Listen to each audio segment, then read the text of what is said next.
I don't want me on there. I know, that's all I could get was me on it. Couldn't get it to what? I couldn't get it to do anything.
Yeah.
It's only 2 participants. Yeah. Is it 9:30? It's supposed to start? Yeah. Okay. Oh, it's 8:30 there. Oh, jeez. Okay, good.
Good morning, Martha. Good morning. I guess Oh. I got on okay. Good. How are you this morning? Good, thank you. Good. I haven't been able to get my little dog anywhere because it's so cold. So I'm hoping he does not interrupt. He's sleeping beside me at the moment, but So, I've been practicing reading in front of him and playing YouTube videos mm-hmm. to keep him calm. But I think he just noticed you're on there.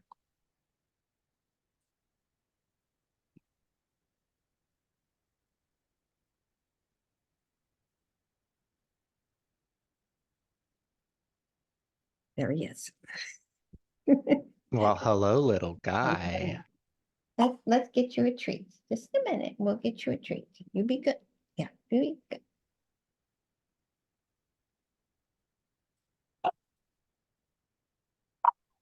No. Judah? No.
Gonna be good.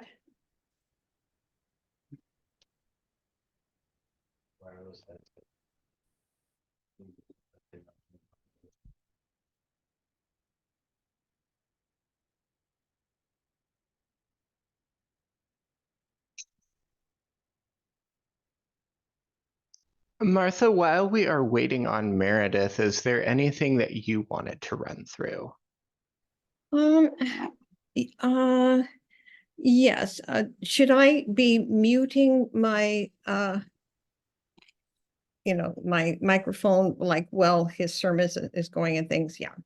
Yeah, when you're not talking, just go ahead and mute yourself. So when you do your story and all that, if Yeah, it's back and forth between, Meredith and I, then I just leave it on. yeah. And since I am the host, I can mute you, but I can't unmute you. So I have to, does it say asking you to unmute? Okay, There we go. Okay. great. Yeah. So I can catch you if you are unmuted when you Okay, need to be muted, but not the other way perfect. around. Okay. Thank you. Yeah. Okay, well, I will do my best to have it all synchronized and my little dog quiet. Yeah. Can I test a couple hymn video or test a hymn video with you? Oh, good morning, Meredith. Hello, how are you? I am good. How are you? Good, good, good. Do you have the slide deck? Can you put up the lyrics? Actually, the lyrics won't be necessary because they're in the video. Right, right. And I don't know how it wouldn't work well anyway. So How yeah, about for thanks. the chalice lighting? Can we put chalice Yes, lighting I words will. up? Yeah. Okay. So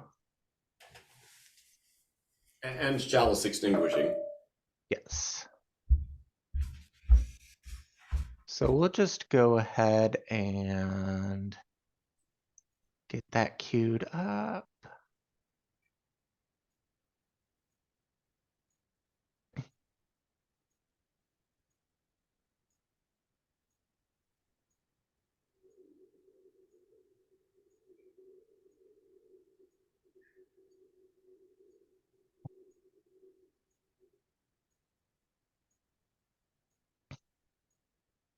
Okay, I am going to test sharing this video.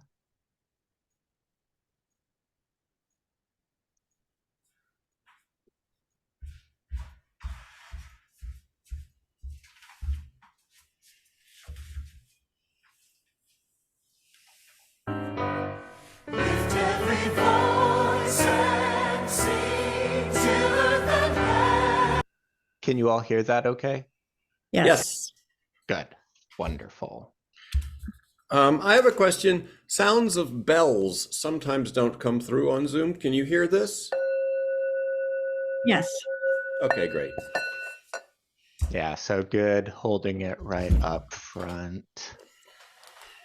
Right. So people, even if people have a Zoom setting where they don't hear bell sounds, they'll at least see that there's a bell being invited. Mm-hmm. Good morning, Dave and Jason and Dave. I'm not sure they've unmuted yet. That's all right. Maybe they heard me, even if I don't hear them.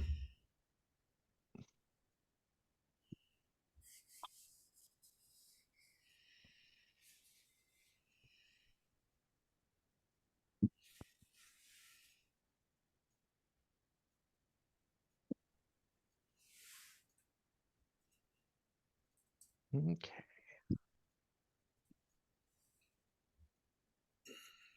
Is there anything else that either of you need to go over? Do you want to practice putting the chalice lighting words up? Mhm. And also chalice extinguishing. I think that'll be it. And you're down to tell the story? Mm-hmm. All Okay, we can do it. There we go. Good enough.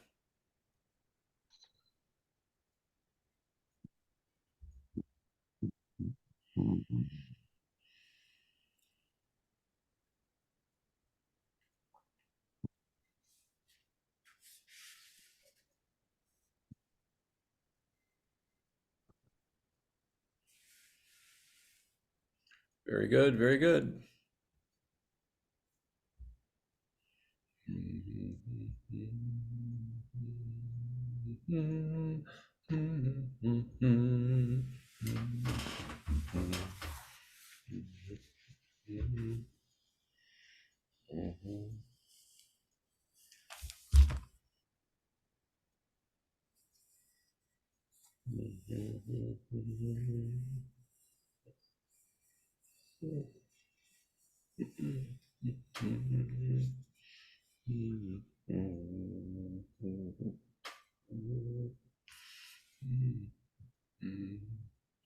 All right. Here I am, like old times, Mm-hmm. preaching in sweatpants. Yeah, we don't have to worry about the other half of us. It doesn't show. Nope. Right. Nope. Yeah, I have bunny slippers on. Very, very good.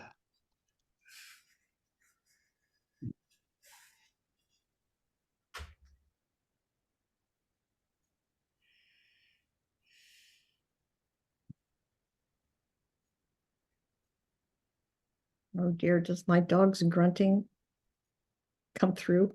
Mm-mm. Okay, good. No. Yeah. He's a mouth breather.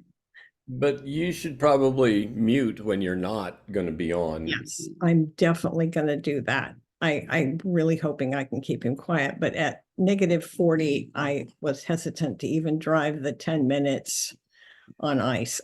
Oh yeah, I have not left my house since Friday. I had arranged for my grandson to take care of him, but I just can't get him there. It's Mhm. cold. Mhm.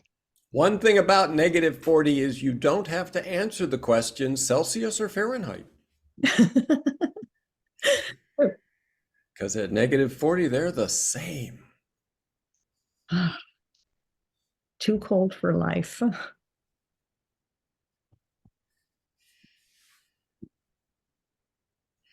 Well, vertebrate life. True. Yes.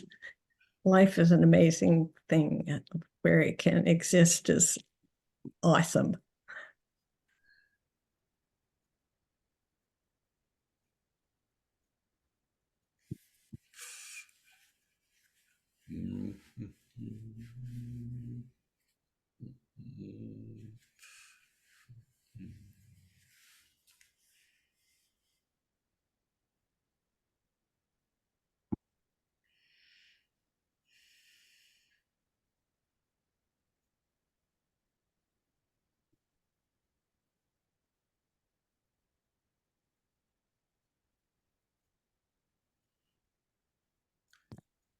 How cold can ocean temperatures get?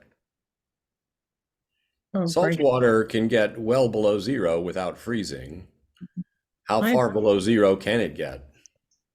I'm Yeah, a- I don't know. And I think like the answer probably depends on where in the ocean too, because of like the density of pressure down at the bottom of the ocean being so much greater than it is at the top.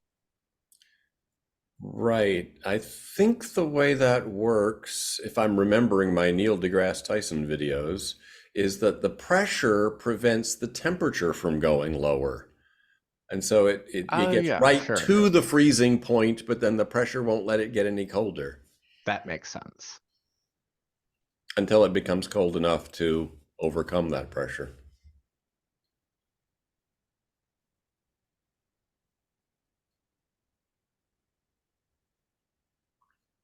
And bust your pipes. Oh, gracious, yes. That's the one nice thing about a condo. All my pipes are on the inside with facing other people's houses.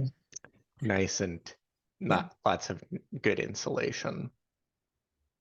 And I have that it's Sounds good. 9:30, so I'm going to invite everybody to mute themselves. And I will say, with apologies to Adrian Cronauer and Robin Williams, good morning, Des Moines! It's 09:30. What's the O stand for? Oh my God, it's cold out there.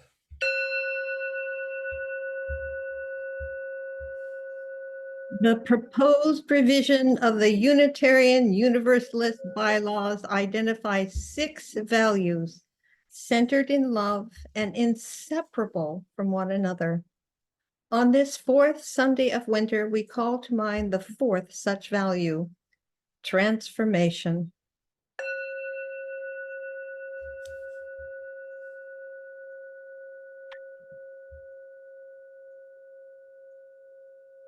We adapt to the changing world. We covenant to collectively transform and grow spiritually and ethically. Openness to change is fundamental to our Unitarian Universalist heritages, never complete and never perfect.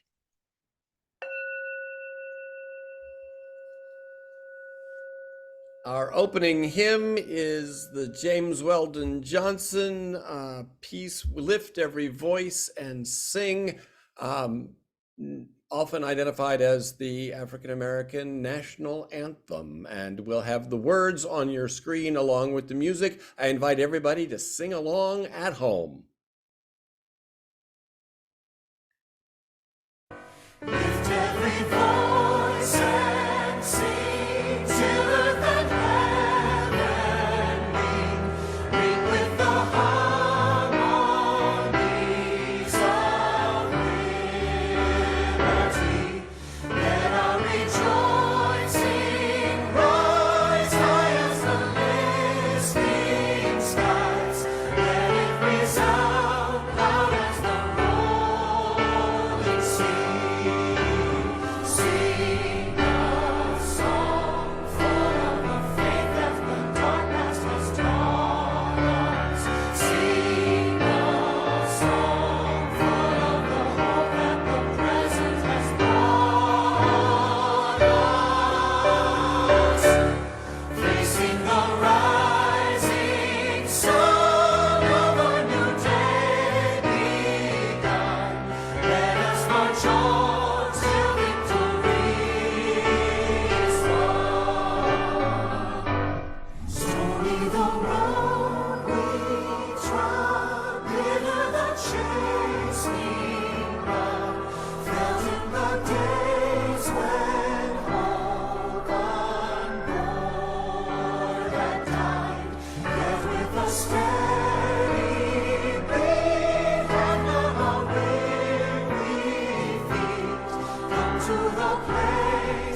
peace has been watered. We have come treading a path through the blood of the Son. Now from the gloomy past till now we stand at last, where the white gleam of our bright star is fast.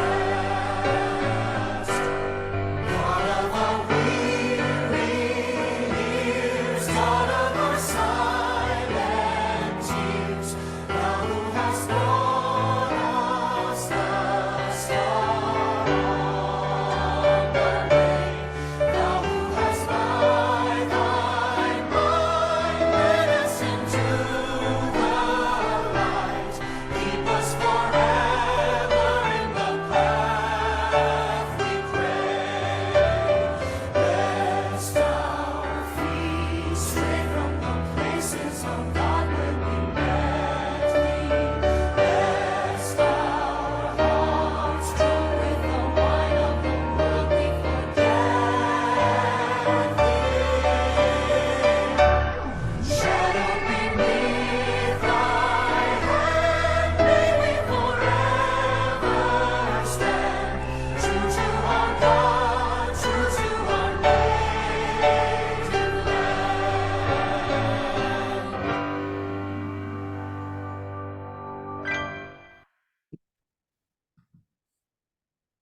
Good morning.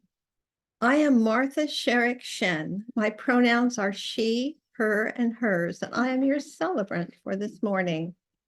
And I'm the Reverend Meredith Garmon, Zir or he, him, interim minister. Welcome to the virtual First Unitarian Church of Des Moines. In a few minutes, we'll have our chalice lighting. We invite you to find a chalice or a candle you can light in your home to participate in our collective lighting of chalices.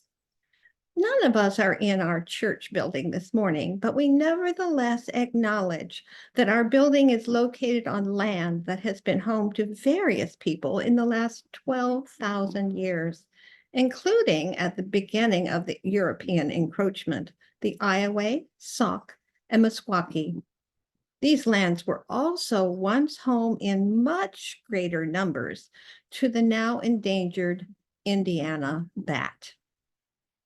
As we enter this space, the ghosts of humans and other animals past are among us.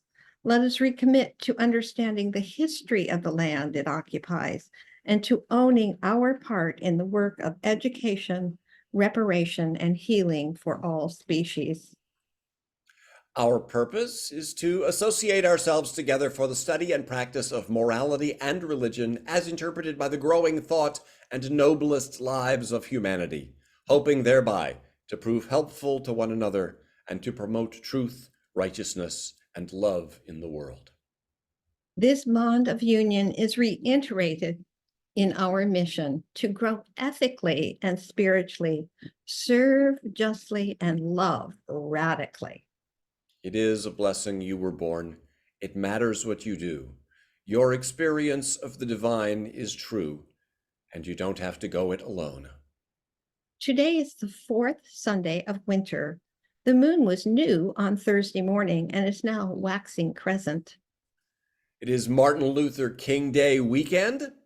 On the Hindu calendar, today is Lohri, a folk festival celebrated primarily in northern India.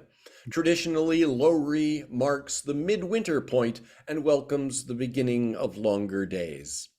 On the Christian calendar, today is the second of 6 Sundays of what is called Ordinary Time, in between the Advent and Christmas season and Lent. And for those who follow the Julian calendar, as Eastern Orthodox Christians do, today is January 1st. Happy New Year! A special welcome to our visitors. If you are here with children, feel free to keep them seated with you because, well, you know you're at home, and where else would they go? Newcomers are invited to the UU Curiosity Conversation on the first Sunday of every month. The next one will be on February 4th. Finally, please do make sure your mics are muted throughout the service. Our theme for the month of January is pluralism. Our connection circles are small groups that gather to explore the monthly theme and build relationship.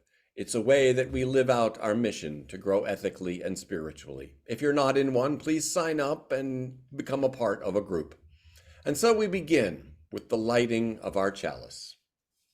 Please say with me the chalice lighting words which we have up on the screen, and then light your home chalice as Meredith and I light ours. This is the mission of our faith, to teach the fragile art of hospitality, to revere both the critical mind and the generous heart, to prove that diversity need not mean divisiveness, and to witness to all that we must hold the whole world in our hands.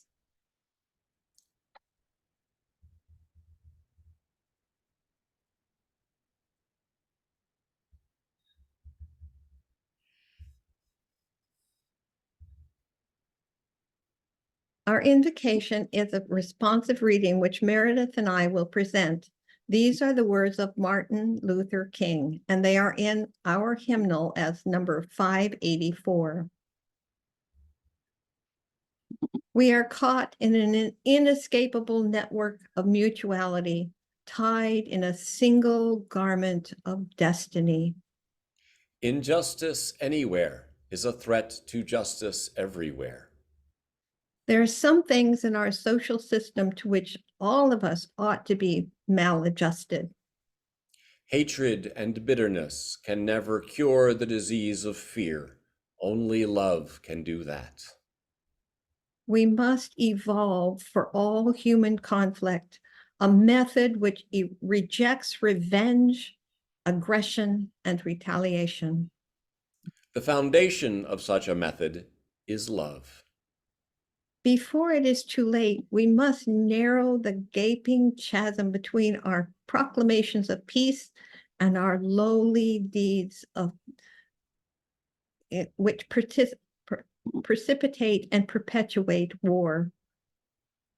One day we must come to see that peace is not merely a distant goal that we seek, but a means by which we arrive at that goal.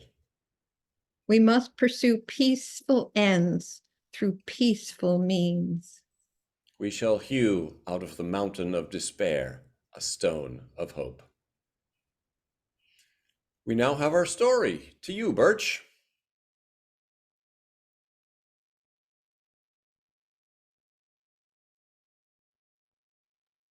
Good morning, everyone. My name is Birch Spick. My pronouns are they, them, and theirs, and I am your faith formation and congregational life coordinator. Joining you from my home, I present to you our story for all ages this morning. This is Whoever You Are by Mem Fox. Whoever you are, wherever you are, there are little ones just like you all over the world. Their skin may be different than yours, and their homes may be different than yours. Their schools may be different than yours, and their lands may be different than yours. Their lives may be different from yours, and their words may be very different from yours, but inside, their hearts are just like yours. Whoever they are, wherever they are, all over the world. Their smiles are like yours, and they laugh just like you. Their hurts are like yours, and they cry like you too. Whoever they are, wherever they are, all over the world. Little one, when you are older and when you are grown, you may be different, and they may be different. Wherever you are, wherever they are, in this big, wide world. But remember this, joys are the same, and love is the same. Pain is the same, and blood is the same. Smiles are the same, and hearts are just the same. Wherever they are, wherever you are, wherever we are, all over the world. Thank you for listening to this story.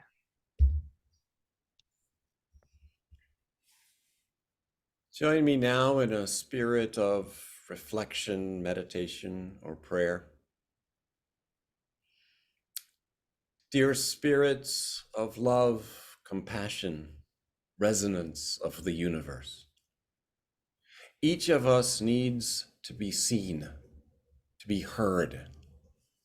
So let our hearts this morning be with those in our world for whom that need is least met, those whose pain, whose frustrations is too little acknowledged. Let our hearts be with the people of Palestine and Israel, where violence, mistrust, and misunderstanding continue. Let our hearts be with the people of Ecuador, a once peaceful country now ravaged with violence following action against drug gangs and their corrupt connections in government. The violence has included prison riots and a siege of a television station. Let our hearts be with the people of Taiwan as they experience turmoil with China. And let our hearts be with those suffering most from the storms, tornadoes, and cold across the US this week.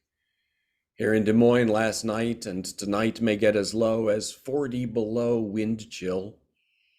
And elsewhere, storms and tornadoes this week have brought death, destroyed homes, left many more without power. Here in our congregation, we extend our sympathy to Marcia Carty, whose mother, Jo Ann Fosdick of Illinois, died on January 2nd.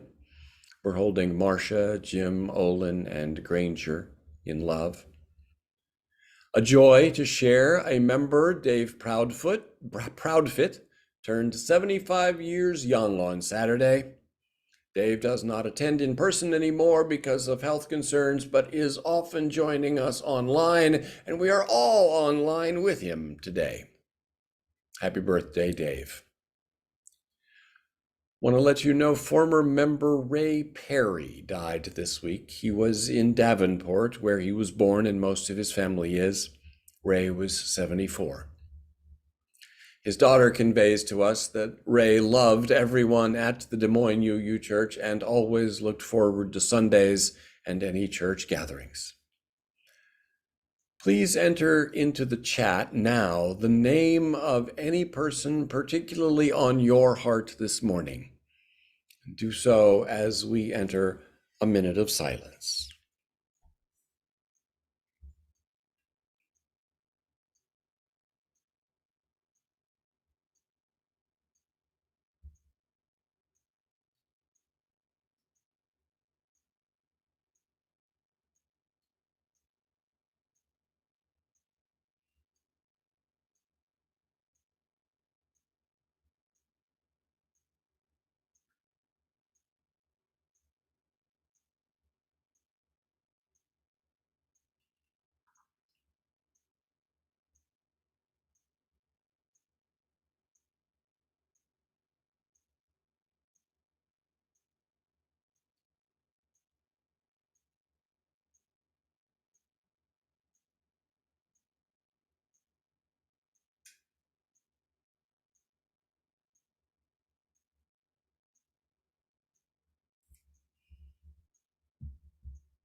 Blessed be. Amen. Now please join in the sung response, filled with loving kindness. The recording is from Michael Tacey.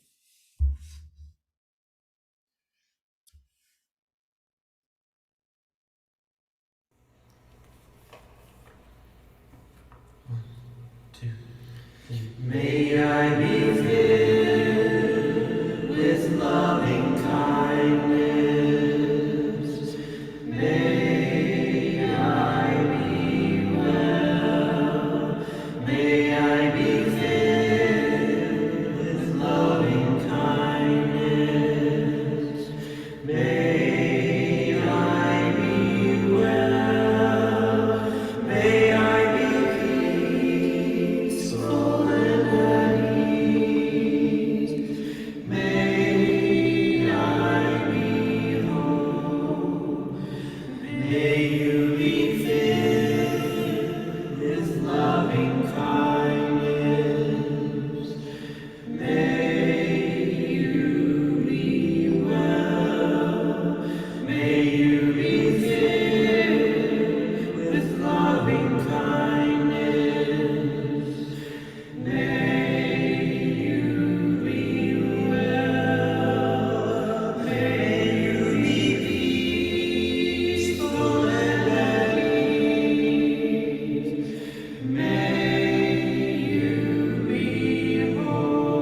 Some of you have listened to the story of my first heart-opening revelation of the life-threatening wounds of racial prejudice.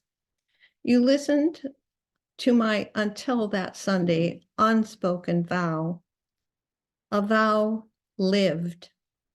Even though at that time I was imprisoned in my own suicidal abyss and an abusive marriage, where I was literally unable to march and protest to help change laws, I was also aware laws do not change hearts. Only love does. My own mother was prejudiced, but I did not know that until I had children. When I did marry again at age 50, I married one of the most amazing men on the earth. He was born in China, but received his doctorate in biophysics at Berkeley, California. He taught me more about life, love, and living within a culture that was not my own than I knew was possible. And yet, my mother said under her breath when she first met him, well, at least he's almost white. I want to read you two of my poems. The end of the first one refers to the nuclear fusion of two hydrogen atoms to become helium. The light and energy released is the source of the sun's light. Quite frankly, I have never been comfortable in my own whiteness. It has made me squirm. I have been comfortable in your blackness, brownness, yellow-hued, sun-kissed radiance, but I have never been comfortable in my own fair-fleshed skin. I have felt shame when my white presence has made you turn from me. I wanted right then to blend into all the colors of the earth, the growing colors, the green that invites the sun to turn into life, the rich black of the soil that holds all the minerals we are made of, the yellow of the black-eyed Susan smiling up at me, reflecting the sunlight. God is light. But alas, only clear, clear tears of rain came tumbling down. So now, without a sound, I come before you bare, beneath my skin, despite my skin, soul in hand, until all understand our souls have no color. Our souls have all colors. Our souls are a rainbow of light, and we two positively charged particles, destined to repel one another, will dance the impossible dance in wave-like motion, quantum tunneling, fusing, producing light, showing that in unity there is no darkness at all. So how do I do this? How can I do this? Here is my blessing.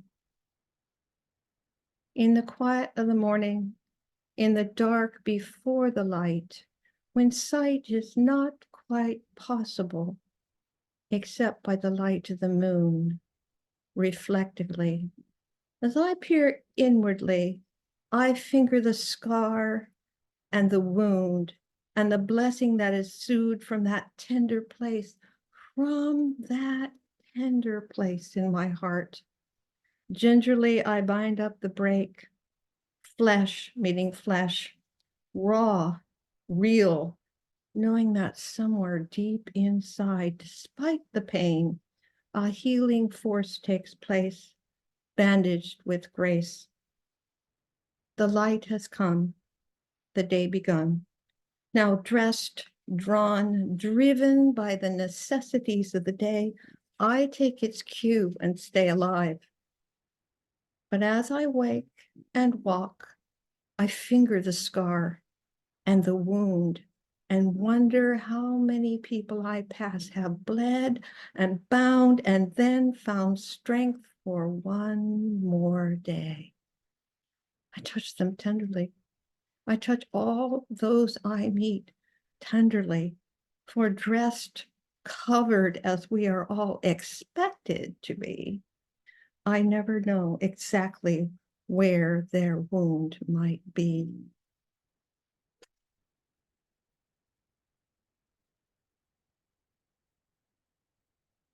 We come now to the part of the service when we usually pass the plate. Instead, I simply remind you that you can make contributions to First Unitarian Church of Des Moines on our website, ucdsm.org. Contributions to our Faith and Action partners by members and friends may also be made at our website. Free Store helps provide household items to families recovering from domestic violence and other trauma. The Iowa Transmutual Aid Fund supports trans and gender diverse Iowans as they access gender affirming care. On this Martin Luther King Day weekend, as we celebrate what would have been Dr. King's 95th birthday, race-based distrust, prejudice, and bigotry continues to bedevil and rive our nation. Our world, too, but I must say, especially our nation. The first balm for the wounds of division is truth. The bandages of programs, the splints of institutions, and the sutures of social justice will all fail without the salve of truth, the awareness of what is so, shared knowledge of how things are. Let us begin with the truth about our history, for that will help us understand why racial harmony is so particularly difficult for this country. Some of us know the history in at least the broad outline that I will recount, but perhaps not all of us do. In these times, when simply teaching African American history is being banned and restricted in some states, simply to tell this history is a subversive act. So come, let us be subversive together. America did not invent prejudice or discrimination against people that in any physical way, including skin color, looked different. Indeed, as I mentioned last week, anxiety about people who are different appears to be an innate condition in a certain percent of the population, and it can certainly be a learned condition in many more. What America did invent was the modern conception of race and the racism based upon that conception. The word race used to mean any other group of people. If you lived in northern France, the people a couple hundred miles south of you were a southerly race. Protestants referred to the Catholic race and vice versa. Nobles spoke of the peasant race. The emergence of the modern sense of race was a deliberate device of the wealthy landowners in the colonies in the 1600s. They invented racism as we know it in order to co-opt the poor whites into helping sustain slavery. The first enslaved Africans on soil that became the U.S. were brought along with Spanish exploring expeditions. They came and went from within what are now the boundaries of the United States, starting in 1526. The first Africans held in slavery by settler colonialists in the English colonies were brought to Jamestown, Virginia in 1619, 1 year before the Mayflower. They were brought on a ship called the White Lion. By the middle and late 1600s, much of the manual agricultural labor of the colonies was being done by what we would now call white indentured servants. England's anti-poverty program of the time was to make poverty a crime punishable by deportation to America, essentially as slave, but with the provision for earning one's freedom after 10 or 20 or sometimes as much as 30 years of labor. From what we can tell, when enslaved people from Africa appeared to work beside them in the field, the darker skin color aroused no particular animosity. Whether you had paler skin or darker skin, you were kept in separate quarters, supervised by an overseer, whipped as a means of correction, often underfed and underclothed, and stereotyped as vile and brutish and subhuman. The two groups, both despised objects of the contempt of the bourgeoisie, saw each other as sharing the same predicament. As historian Edmund Morgan notes, it was common, for example, for servants and slaves to run away together, steal hogs together, get drunk together. It was not uncommon for them to make love together. And sometimes European servants combined with enslaved Africans to rebel against the ruling elite. In colonial America of the 1600s, the main difference between the indentured servants and enslaved ones was in the economics for the landowners. The workers that came from Africa cost more, but they paid off in the long run because the landowner didn't have to release them after a certain period of time, and because any children of an enslaved woman were also enslaved. For that reason, the slave demand brought a steady increase through the 1600s in the population of enslaved Africans in the colonies. As time went by, the trend of increased numbers of African slaves combined with more and more of the indentured serving out their time and more European-born poor freedmen in the population. Only then did the landowners begin to draw the sort of race line that today is so familiar to us. They did it as a strategy against rebellion. The freedmen were persons without house or land, rankled by unfair taxes, the greed of legislators who then, as now, were in the pockets of the wealthy, and land use regulation that made it very difficult for them to ever own land. Freedmen with disappointed hopes and enslaved people of desperate hope were joining forces to mount ever more virulent rebellions. The landowners' strategy was to invent American racism as we know it. Whereas previously the big divide was between the vile rabble over here and landowners over here, the new way of grouping people encouraged the European-born part of the rabble to think of themselves as whites, as sharing something crucial with the landowners, which the African-born did not.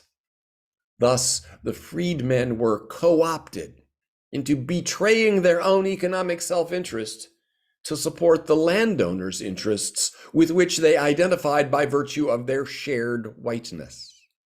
It was a brilliant divide and keep conquered strategy to separate dangerous free whites from dangerous slave blacks by a screen of racial contempt. The trick was accomplished by such means as passing new laws offering some protection to whites even while still indentured. As of 1705 in Virginia, any enslaved person of African descent could be given 30 lashes on the bare back, but it was forbidden to whip a Christian white servant naked. The whipping happened, but the extra indignity did not, which helped the indentured begin to learn to be white, to identify with their oppressors against the even more oppressed. That same year, 1705, horses, cattle, and hogs were confiscated from enslaved people and sold to benefit poor whites. Any white was given the right to whip a black servant. Landowners were urged to bar the people they enslaved from learning the skills of a trade in order to preserve that work for white artisans. In ways subtle and obvious, a dignity based on whiteness alone was created where nothing of the sort had been imagined 50 years before. The gap between the wealthy and the poor widened as a result of slave productivity, and thus the sense that poor whites now shared status and dignity with their social betters was largely illusory, but that illusion was powerful. Being white meant despising blacks, which afforded this illusory dignity that kept poor whites from agitating for economic reform on their own behalf, and instead adopting attitudes and behavior to assist the landowners in keeping the blacks down. We carry that legacy today. Many of the whites among us, if we think back, would be able to tell a story of how we learned to be white. For me, it was on the school bus when I was in first grade. A big third grader, sophisticated and worldly wise in my eyes, asked me if I liked President Johnson. I shrugged. I was in first grade. What did I know about President Johnson? He said he didn't like Johnson, quote, "'cause he lets," and here he used the N-word, "go to our school." The look of contempt on his face made me feel such a relief not to be the object of that contempt. I learned to be white on that day. I was whited by a system invented in this country 2.5 centuries before by landowners who wanted to suppress rebellion, a system that took on a life of its own and long outlived its original purpose. If you are white, when did you learn that? If you are not, when was your earliest significant lesson about what your race was and what it meant? We are all wounded by the race line that slashes across our psyches. Martha's reflection alluded to one of the ways that manifests, whatever side of that line we may think that we're on. Once the race line has been established, there is a projection that occurs. Learning to be white means learning to project upon darker-skinned people everything inside that the white person feels is low or vile or shameful. A constant nagging sense of unworthiness is part of the deal. Here, you get to be white like the rich folks, but you can't help noticing that you're still poor, so maybe you're not really worthy of your whiteness.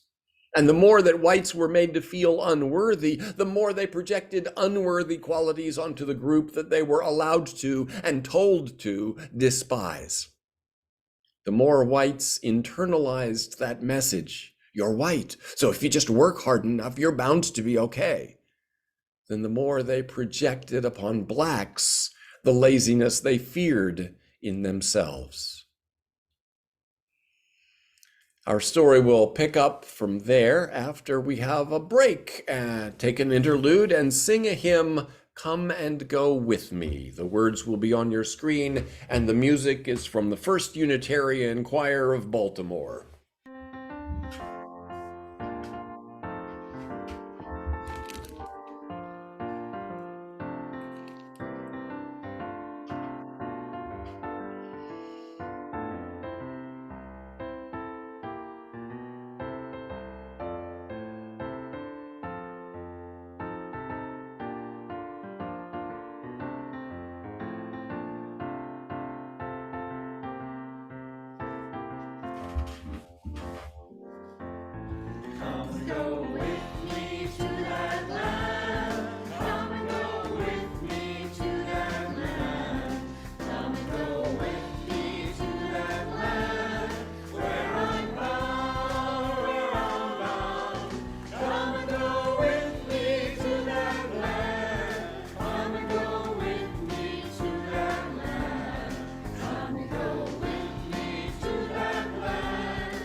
White racism against blacks is always a version of self-disgust adopted in a desperate attempt to hold on to worth and dignity in the face of exclusion from the upper classes. This, now that we see this dynamic going on, begins to explain a few mysteries. Martin Luther King brought his war on slums to Chicago for his 1966 campaign for open housing.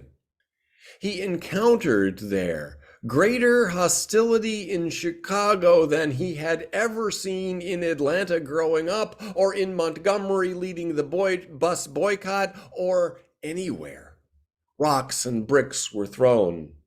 As King marched, someone hurled a stone that struck King on the head. Stunned, he fell to one knee for several seconds. As he rose, aides and bodyguards surrounded him to protect him from the rocks, bottles, and firecrackers that rained down on the demonstrators. King was one of 30 who were injured. The disturbance resulted in 40 arrests. He later explained why he put himself at risk. "I have to do this, to expose myself, to bring this hate into the open." He had done that before, but Chicago was different. He said, "I have seen many demonstrations in the South, but I have never seen anything so hostile and so hateful as I've seen here today." What could account for this intensity of hostility from whites whose every economically visible interest was unthreatened? Why were the lower and middle class whites more virulently racist than the upper class whose interests were more directly challenged? Because if worth and dignity didn't come from whiteness, they just weren't sure where it could come from. Over and over, a substantial portion of white lower and middle class voters vote against their own self-interest and in favor of wealthy interests. Why? Because learning to distance oneself from the interests of blacks blacks would have, even if in reality one shares those interests, is part of learning to be white. White has meant identifying with the wealthy, identifying with a shared paleness over and against shared economic needs. Why is the US unable to enact a fairer, much more effective, and even cheaper healthcare system, a single-payer government national health insurance, while Europe and Canada and Japan have this eminently sensible system? It's because the US's specific heritage of racism taught us to identify with the wealthy, and the wealthy don't need national health insurance. Why is the US unable to provide adequate public schooling, affordable housing for all, and progressive taxation?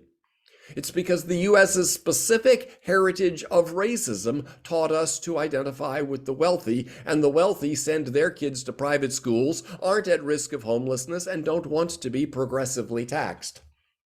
Why is it that when black men open carried firearms, as the Black Panthers did in the 1960s and 70s, gun control legislation passed? And when that perceived threat was gone and whites wanted to open carry, those controls were rolled back, and white people heavily armed in public are celebrated as patriotic and freedom-loving? Why is it that the Anti-Drug Abuse Act of 1986 created much harsher penalties for possession of crack cocaine, used mostly by blacks, than for a quantity of powdered cocaine used mostly by whites that produced similar effects? It's because the national psyche has developed the long-standing habit of projecting upon darker skin everything it is scared of, and is unconsciously convinced that black people doing a dangerous activity is much, much more dangerous than white people doing the same thing. Why is it that the percentage of African Americans who are incarcerated is nearly 5 times higher than the percentage of European Americans who are? Why is it that otherwise identical resumes yield a 50% greater chance of being invited for an interview if the applicant's name is stereotypically white than if the name is stereotypically black? Why is it that black renters learn about 11% fewer rental units and black home buyers are shown about 1/5 fewer homes?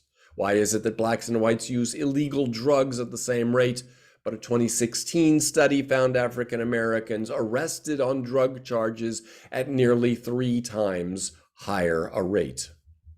Why is it that from 2010 to 2012, according to a study analyzing data of that period, a young black male aged 15 to 19 was 21 times more likely to be shot by police than his white counterpart?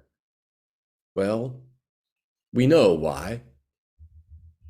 And what is the Unitarian Universalist history, along with the race history of this country? We should know that history too. Unitarian Universalists have struggled with the legacy of a racism created in colonial America as a way to co-opt indentured servants and minimize rebellion. On the one hand, yes, Unitarians were among the leaders in the movement for abolition of slavery. Unitarian minister Joseph Priestley, then in England, preached a sermon denouncing the slave trade as early as 1788 and continued to preach against that when he came to the United States. Unitarian minister Reverend Charles Folan was a leading abolitionist in the 1830s. And this, by the way, is the same Reverend Charles Folan that I mentioned in the Christmas Eve service as having brought the Christmas tree tradition to America. On the other hand, moneyed interests in the North supported the slavery in the South, and Unitarians have been well represented among moneyed interests. So Reverend Folan's abolitionism led to his dismissal from the New York City congregation that is now called All Souls Unitarian. When Folan died in 1840, pro-slavery members of William Ellery Channing's Boston congregation refused Channing's request to host a memorial service for Folan. A few years before that, in 1836, Reverend William Henry Furness, minister of First Unitarian Church of Philadelphia, preached an abolitionist sermon to his congregation. Reverend Furness had begun serving that congregation when he was 22 years old, had been serving it for 12 years the day he stepped into their pulpit to preach abolition. He knew it would be divisive. One of his prominent members held 300 people enslaved. Furness's stance split the congregation in half. Membership plummeted. Furness thereafter had armed guards at his side as he preached. Later, Unitarian minister Theodore Parker encountered considerable controversy when he also began speaking against slavery and became a leading figure in the abolition movement. Parker took to keeping a pistol in his pulpit for his protection. Many Unitarians, clergy and layfolk, committed their lives and fortunes to the cause of abolition. Yes, Unitarians were rancorously divided over the issue of slavery, yet we were at least divided, while some other churches of the time were unified in support of slavery. Many Unitarians were leading this denomination and this country toward a new moral awareness, and we can be proud of that. A century later, many of us were likewise in the forefront of the civil rights movement. Among the 30,000 who marched with Dr. King in Selma in 1965 were about 500 UU lay people and about 250 UU ministers. The ministers who went to Selma represented a quarter to a third of all UU ministers in full fellowship. Add to that dozens who spent time with the Mississippi Summer Project, the Delta Missionary Project, and other efforts in the South afterward, those who led their community's response, and the dozen ministers who participated in the UU presence in Selma throughout the summer of 1965. It isn't a stretch, wrote Reverend Mark Morrison Reed, to estimate that half of the 710 UU ministers in full fellowship were actively engaged in this struggle. And we can be proud of that too. No, we have not always been noble. In the 1920s, the first 2 African-American Unitarian ministers, Ethelred Brown and Louis McGee, both encountered continual discouragement and resistance from denominational leadership at the time, who saw no place for a Black man in the pulpits of their predominantly white congregations. In 1968, the year of Martin Luther King's assassination, and just 3 years after so many UUs had transformative experiences in Selma, our General Assembly was torn apart over race issues. And so another half century on, here we are today. Unitarian Universalists and America generally continue our stumbling struggle to heal the hobbling wounds imposed on us by 17th century wealthy landowners. As we celebrate this weekend and tomorrow the birthday of the Reverend Dr. Martin Luther King Jr., may we renew our commitment to find a path toward healing, knowing that a better future requires an honest acknowledging of our past, and that history itself is a subversive activity. May we attend to our histories, that we not perpetuate the worst in them. That would be a birthday present that is due the memory of Martin Luther King, and that is due to all of us. So may that be so. Amen. Now please say with me our unison chalice extinguishing words as you extinguish your chalices or candles at home. We have a calling in this world. We are called to honor diversity and respect differences with dignity and to challenge those who would forbid it. We are a people of wide path. Let us be wide in affection and go our way in peace. And take courage, friends. The way is often hard. The path is unseen and hard to follow. But take courage, for deep down there is also another truth. You are not alone. Go in peace.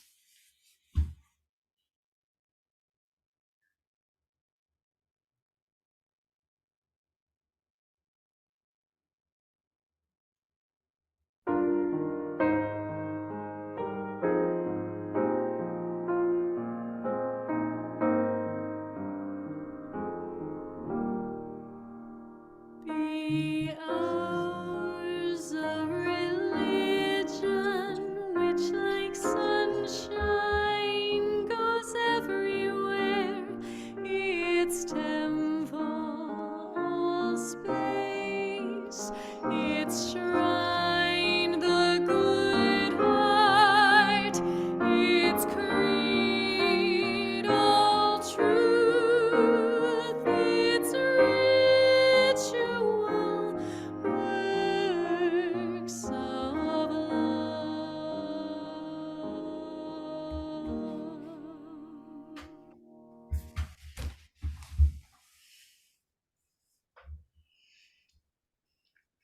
You may unmute and talk amongst yourselves now. For as long as you like. Oh, I want to thank you. That was so deeply appreciated. I loved all that information. I'm going to recommend it to several people I know. I loved your poem, Martha, and I hope I can get a copy of that.